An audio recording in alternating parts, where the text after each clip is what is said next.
हर रोज एक नई कहानी देखने के लिए चैनल को सब्सक्राइब करें और बेल आइकन दबाना ना भूलें। रोहित अपनी माँ अंजनी के साथ हॉस्पिटल में होता है और डॉक्टर की बात सुनकर अपने सर को पकड़ते हुए जोर जोर से चिल्लाते हुए बोलता है, नहीं, ऐसा नहीं हो सकता। मेरा बच्चा इस दुनिया में आने से पहले ही मुझे छोड़कर चला गया। नहीं, ये सब झूठ है। मैं इस हॉस्पिटल पर केस कर दूंगा। अरे जब मेरी बीवी गिरी ही नहीं, उसको कोई चोट लगी ही नहीं, तो ये लोग उसका मिसकैरेज कैसे बता सकते हैं? रोहित बेटा, संभाल खुद को।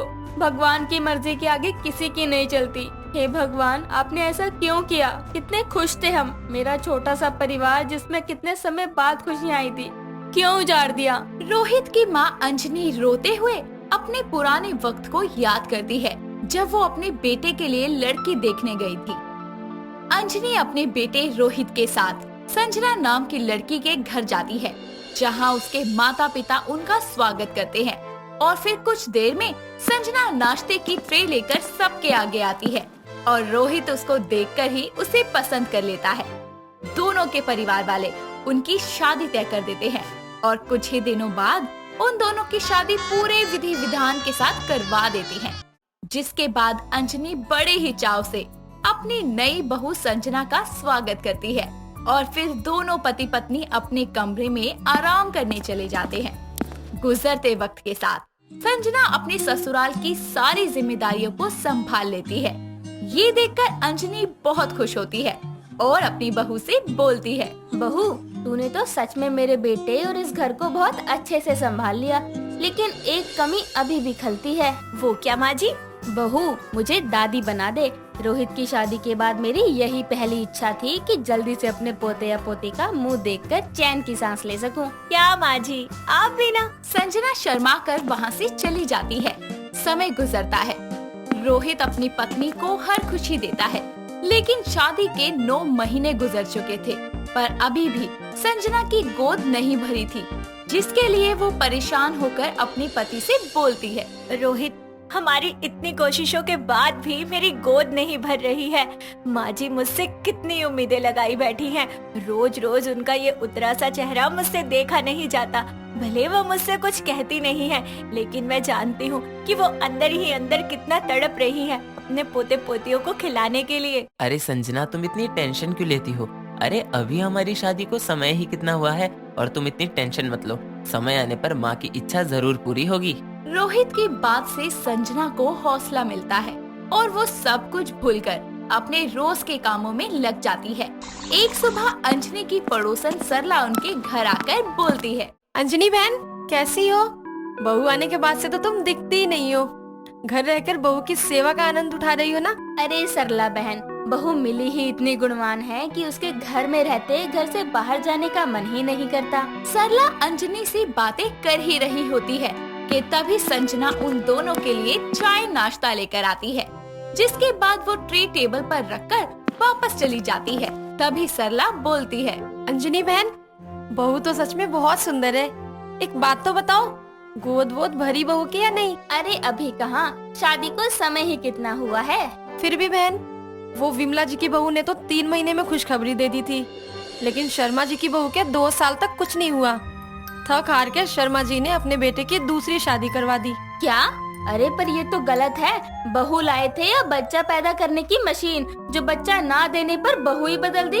लानत है ऐसी सोच वालों पर। पर अंजनी बहन, जब घर में लंबे समय तक बच्चे की किलकारी नहीं सुनाई दे, तो हर माँ बाप यही करते हैं। सरला और अंजनी की बातें रसोई में खड़ी संजना सुन रही थी, जो अपने मन में भी ये डर बैठा लेती है कि अगर उसकी गोद ना भरी तो उसकी सास कहीं रोहित के भी दूसरी शादी ना करवा दे। समय गुजरता है और एक सुबह जब सभी नाश्ता करने बैठे होते हैं, तो अचानक संजना की तबीयत खराब हो जाती है और उसको उल्टियाँ होने लगती है। ये देखकर अंजनी बोलती है, बेटा, लगता है घर में खुशखबरी आने वाली है। रोहित संजना को उसकी एक दोस्त डॉक्टर रिया के पास लेके जाता है, जहाँ ये पता चलता है कि संजना माँ बनने वाली है। ये खबर सुनकर अंजनी बहुत खुश होती है और रोहित तो पूरे क्लिनिक में मिठाई बांटता है। जिसके बाद दोनों माँ बेटे संजना को घर लेकर आते हैं, जहाँ अंजनी बोलती है, बहू, तूने तो मुझे दुनिया की सारी खुशियाँ दे दी। कैसे शुक्रिया अदा करूँ मैं तेरा? माँ जी, आप जैसी सास देकर भगवान ने तो पहले ही मेरी झोली खुशियों से भर दी थी, तो भला मैं आपको ये छोटी सी खुशी नहीं दे सकती? अच्छा, अब आप दोनों सास बहू का ये प्यार खत्म हो गया हो तो मेरी भी बात सुनो। संजना, अब तुमको अपना अच्छे से ख्याल रखना है। किसी भी चीज की जरूरत हो तो मुझे या माँ को बोल देना, और समय पर खाना खाना और दवाइयाँ लेनी है। कोई लापरवाही मत दिखाना। अरे बस, मैं हूँ इसके साथ। मैंने तुझे पाला है, मेरे सामने तो इसको ज्ञान दे रहा है। वाह बेटा, बहुत बड़ा हो गया। अरे हाँ, मैं तो भूल ही गया था कि होने वाले बच्चे की दादी हैं उसका ख्याल रखने के लिए। रोहित और अंजनी अब संजना का बहुत ख्याल रखने लगे थे। उसको आधी रात को चॉकलेट खाने का मन करता तो रोहित कहीं से भी उसे वो ला कर देता। ऐसे ही उसकी सास भी उसको घर में अच्छे से अच्छा खाना बना कर देती। समय समय पर उसके पैरों की मालिश करती। देखते ही देखते संजना की प्रेगनेंसी के 7 महीने पूरे हो गए थे और एक दिन वो सीढ़ियों से नीचे आ रही होती है। तभी रोहित समय रहते उसे बचा लेता है, लेकिन झटका लगने के कारण वो बेहोश हो जाती है और दोनों माँ बेटे उसे रिया के क्लिनिक लेके जाते हैं, जहाँ रिया उनको संजना का चेकअप करके बताती है। आई एम सॉरी रोहित, मैं तुम्हारे बच्चे को नहीं बचा पाई। संजना का मिसकैरेज हो गया। माँ कहाँ खो गई? रोना बंद करो माँ। और सुनो, मुझे लगता है यहाँ कोई साजिश चल रही है। ऐसे कैसे ये लोग मेरे बच्चे को मरा हुआ बोल सकते हैं? बेटा, सच को अपना ले। कोई क्यों तेरे बच्चे को जानकर मारेगा? कभी कभी छोटे हाथ से भी बड़ी दुर्घटना कर देते हैं। नहीं, मैं नहीं मान सकता। रुको, मैं अभी रिया से बात करके आता हूँ। रोहित रिया से अपने सवालों का जवाब लेने अंदर जा ही रहा होता है कि उसके कानों में संजना की आवाज आती है जो रिया से बोलती है। रिया, तेरा बहुत बहुत शुक्रिया यार, तूने मेरा साथ दिया। अब कम से कम मेरी सासू माँ को ये तो नहीं लगेगा कि मैं माँ नहीं बन सकती और वो रोहित की दूसरी शादी नहीं करवाएंगी। संजना, वैसे मुझे तेरी सास ऐसी नहीं लगती जो तेरे माँ ना बनने पर अपने बेटे की दूसरी शादी करवा देती। फिर भी मैंने तेरे कहने पर तेरी इस झूठी प्रेगनेंसी में तेरा साथ दिया और आज तेरे झूठे मिसकैरेज की खबर दी। ये सुनकर तो रोहित के पैरों तले जमीन खिसक जाती है। जिस बच्चे के मरने का वो अफसोस कर रहा था, उसका तो कोई अस्तित्व ही नहीं था। वो संजना के धोखे को सबके सामने लाना चाहता था।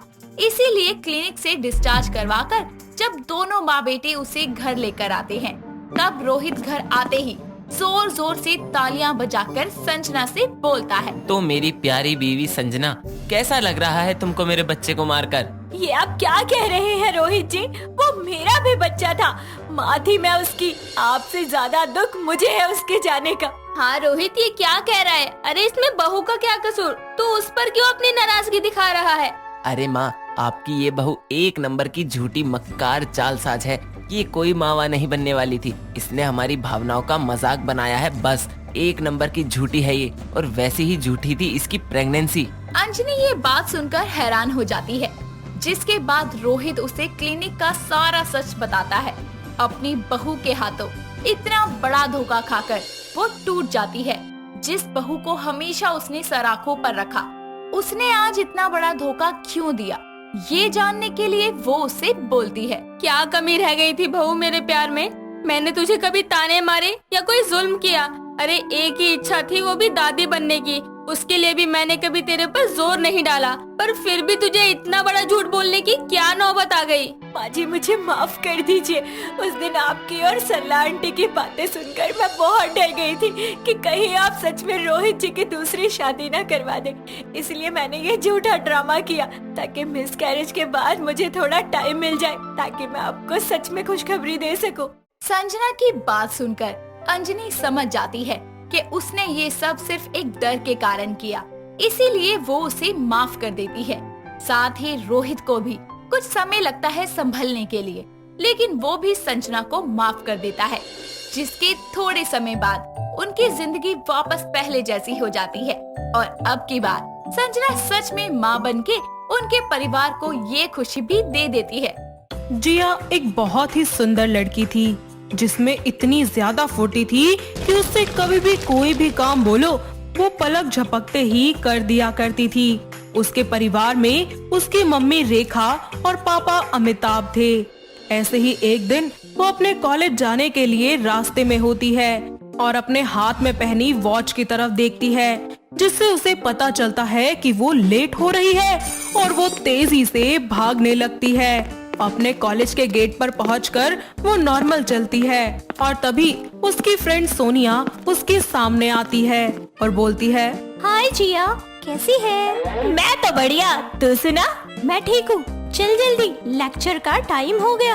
इतना कहते ही जिया तेजी से क्लास में पहुंचकर बैठ जाती है और लेक्चर खत्म होने के बाद सोनिया बाहर आकर उससे बोलती है, यार जिया, तू इतनी तेजी में क्यों रहती है हमेशा?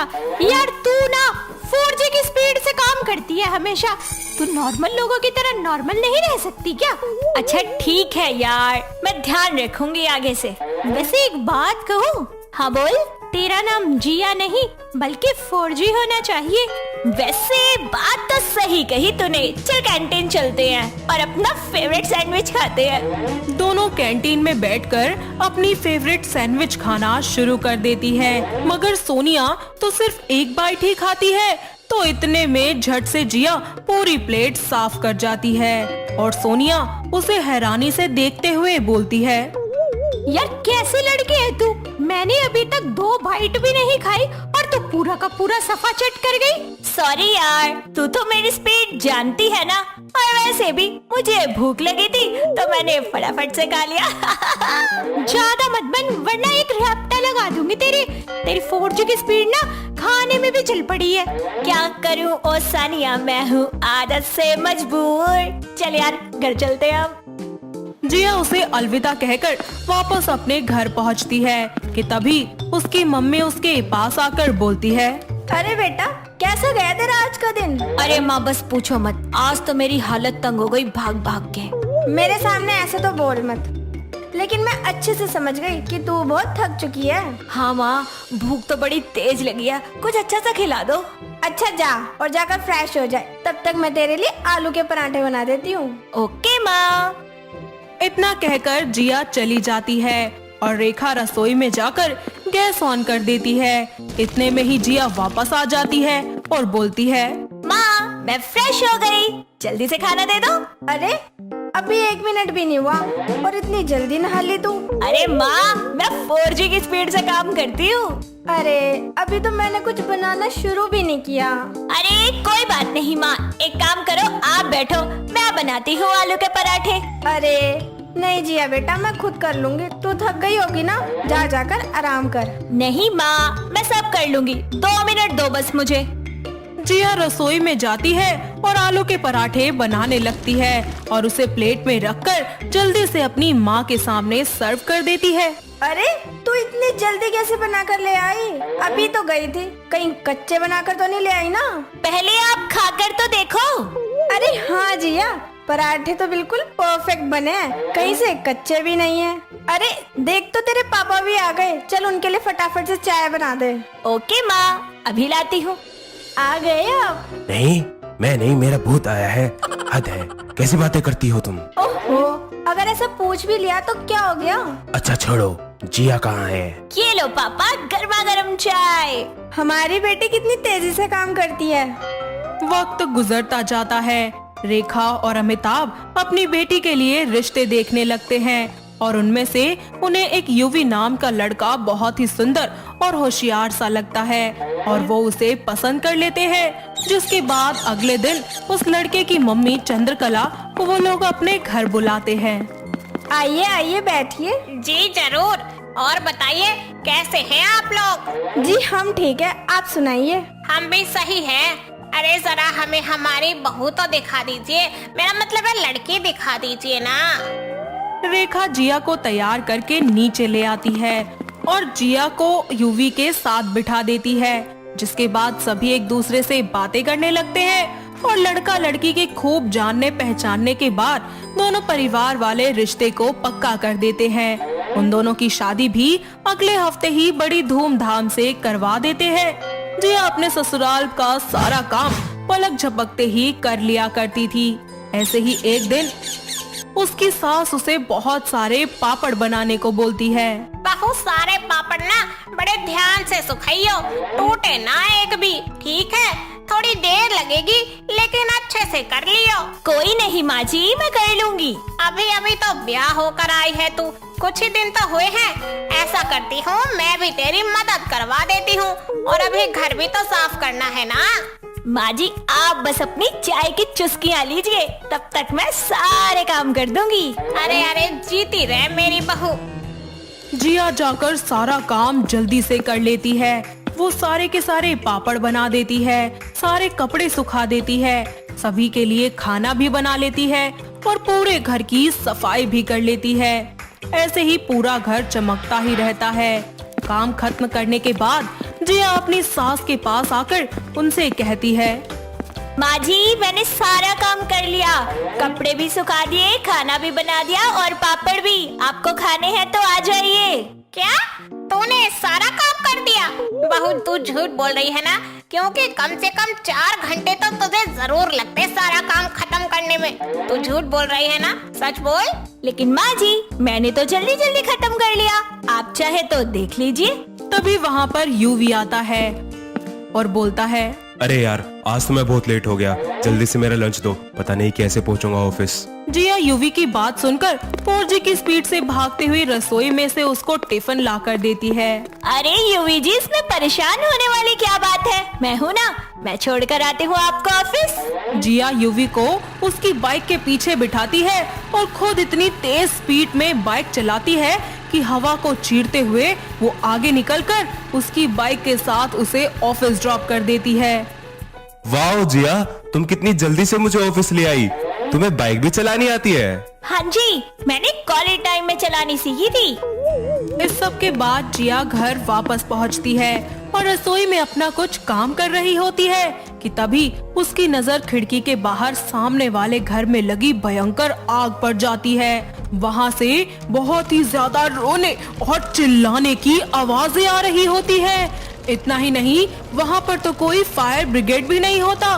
वो जल्दी से घर के बाहर जाती है जहाँ एक बुढ़िया रोते हुए उससे बोलती है, अरे जिया बेटी, मेरी बहू और बेटे अंदर फंसे हुए हैं, उन्हें प्लीज बचा कर ले आ, किसी भी तरीके से, बहुत आग लग गई है घर में, प्लीज मेरी मदद कर बेटी, उन्हें बचा ले। माँ जी आप फिक्र मत कीजिए, मैं आपसे वादा करती हूँ आपके बहू बेटे को सही सलामत आपके सामने लेकर आऊंगी।